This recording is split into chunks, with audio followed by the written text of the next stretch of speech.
BJP के 3 दिवसीय सदस्यता अभियान को कांग्रेस ने विनाशकारी बताया है।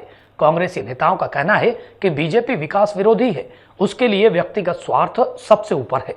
मंगलवार को इसके विरोध में कांग्रेसियों ने फूलबाग मैदान पर गंगा जल छिड़कने के बाद उसका शुद्धिकरण किया और ईश्वर से भाजपा को सद्बुद्धि देने की प्रार्थना की।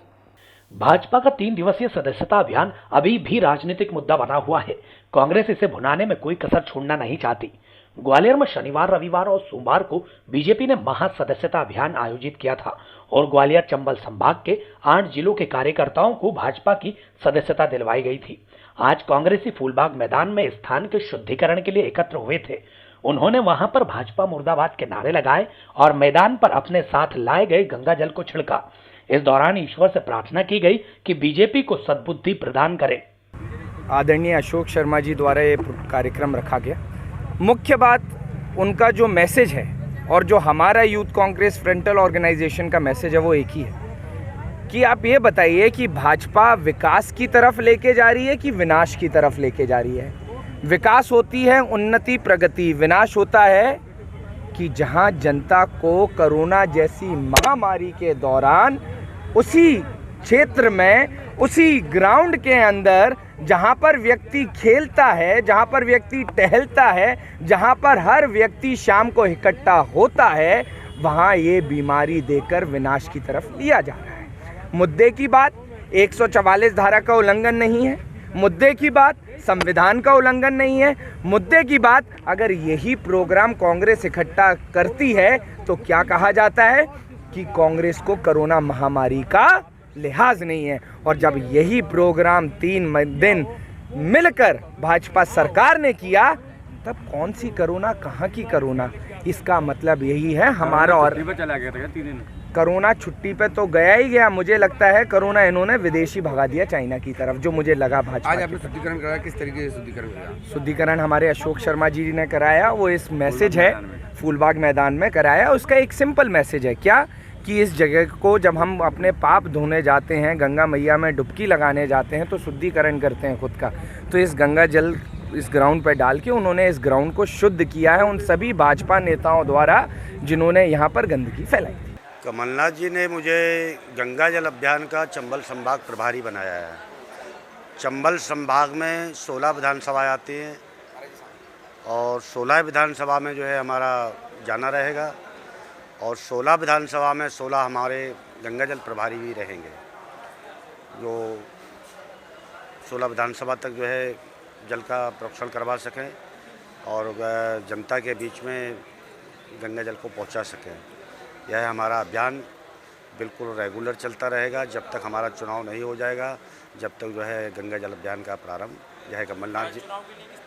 मेरा प्रयास तो यह है कि मैं गंगा जल के प्रोक्षण के लिए आया हूँ मात्र, और प्रयास ये कार्यकर्ताओं के बीच में कि रणनीति हमारी कांग्रेस पार्टी की बहुत अच्छी चल रही है और बहुत आगे चल के विजय प्राप्त कांग्रेस की ही होना है।